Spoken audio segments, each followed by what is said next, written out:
মানুষ যখন বিপদে পড়ে তখন বুঝতে পারে পৃথিবীটা কত কঠিন আর আপন জনেরা কত নিষ্ঠুর। সবকিছুর দাম বাড়লেও দিন দিন সরল ও ভদ্র মানুষের দামই শুধু কমে যাচ্ছে।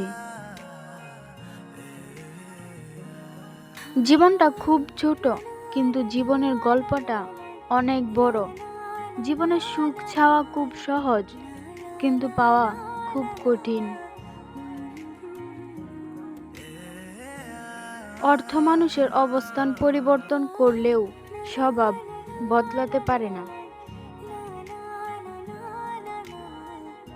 আগে খুশি হলে হাসতাম, আর এখন কষ্ট লুকাতে হাসি।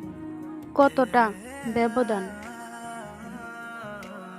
ঋণ পরিশোধ করা যায়, কিন্তু কারো উপকার কোনোদিন শোধ করা যায় না। যে ভুল করে সে ক্ষমা পাওয়ার যোগ্য, কিন্তু যে চালাকি করে সে নয়। নিজের গোপন বিষয় মানুষকে যত কম বলা যায় ততই ভালো। কাউকে দুঃখ দিলে নিজেকেও দুঃখ পেতে হয়, সেটা আজ হোক বা কাল।